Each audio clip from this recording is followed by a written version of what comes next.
I've had a sporadic interest in the Harry Potter universe. I was in middle school when the books really started to catch on. I vividly remember staring at the cover of one of the books while my computer sciences teacher was going on about something, which I look back on as a moment of poetry, the world of the magic detracting from technology. Now, I never did read the books, though. I did see the very first movie in theaters with very little expectations, and I really enjoyed it. It filled me with a lot of wonder about how creative and atmospheric it was. And you know what's weird? I think the Harry Potter theme is like the last real identifiable movie theme I can remember. 2001? And I've watched the other movies since, mostly on the Family Channel. And I have to say I've never quite been so engaged as that first movie. Maybe because of the multiple directors and shifts in style, I don't know. Not to say I didn't enjoy them or that there weren't moments that stuck with me, just diminishing returns on my interest.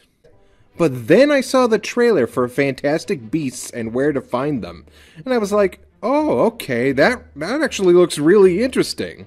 Same universe, but new characters, new settings, and a different time period. Which is weird because Harry Potter kind of has this timeless quality, since there's no specific style of clothing or music or, technology to date the series. On the other hand, this movie goes out of its way to say that this is the 1920s in New York City. I think that's what was missing from Harry Potter. The human world. Oh sure, it had a good chunk of it at the beginning of the first movie, but as the franchise went along, time spent in the human world diminishes. By the time we get to the fourth movie, it's like, here's Harry in his room, jump cut to Hogwarts. So when it comes down to it, Hogwarts might as well be in Mordor. It's only through bits and glimpses that we're reminded that, oh yeah, this takes place in the modern world. Also, the magic of magic becomes lost as Harry Potter becomes more and more acclimated to the wizard world. Young Harry was an avatar for the audience.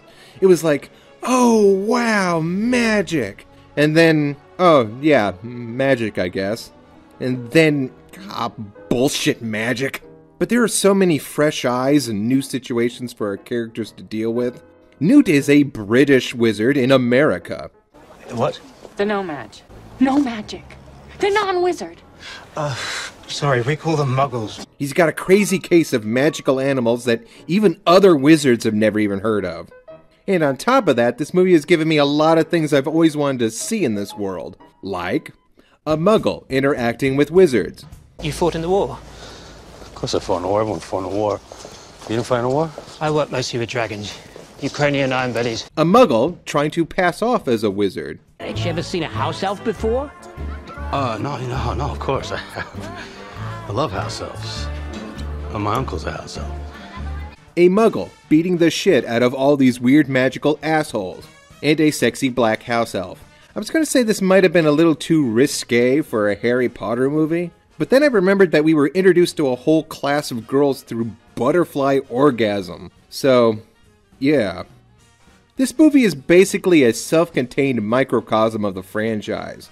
And that's its strength and its detriment. The first movie has dark moments, to be sure, but general consensus is that the series gradually went from a young children's fantasy to a coming-of-age story to a sombering final conflict.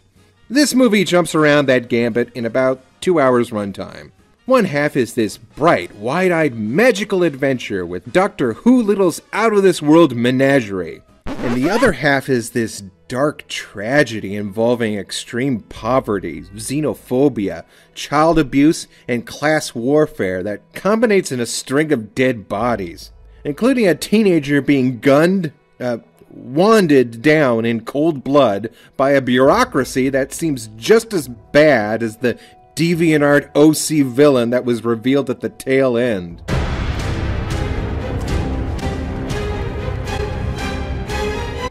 Were we supposed to be excited about this?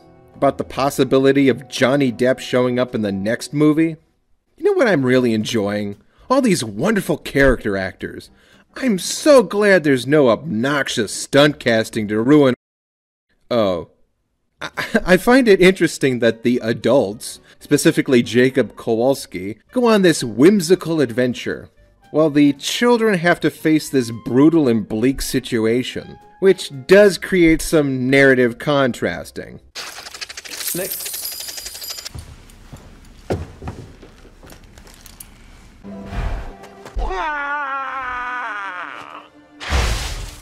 Take it off. I want to be a wizard. And while the connection between story 1 and 2 doesn't become clear until much later in the film, I don't think it's coincidence that both of these characters share the same visual cues. Indirect eye contact, hunched posture, and muffled speech patterns. It's clear that Newt doesn't like other people, or that he thinks other people don't like him. Well, I'm sure people like you too, huh? Not really, no. I annoy people.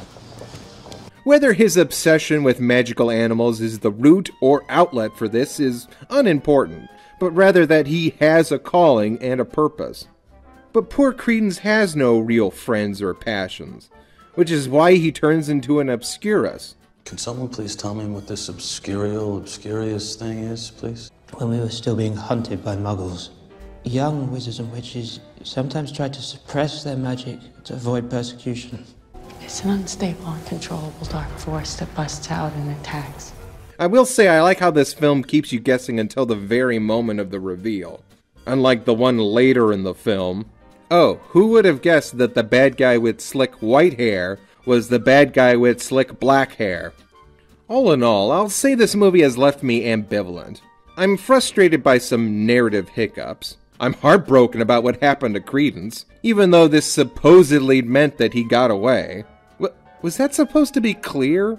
And how is that a good thing? There's still a dangerous force on the loose, and Newt just smiles and leaves. See point 1. I'm infuriated about how ineffective and aimless the wizarding community is. They just let dark wizards run around and children get beaten while holding their cockatrices in their hands. Which, to be fair, I think was probably intended. What wasn't was how I was incredibly underwhelmed by Voldemort 0.5. But I'm happy to say I got my Muggle adventure movie, with a ton of weird inventive animals, and I think Jacob is such an awesome character. He just rolls with every punch.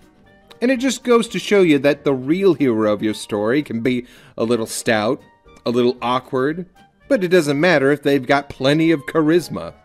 I think it's great that he got his bakery, still kinda remembers what happened, and I ended up with Hermione. I mean, he ended up with her.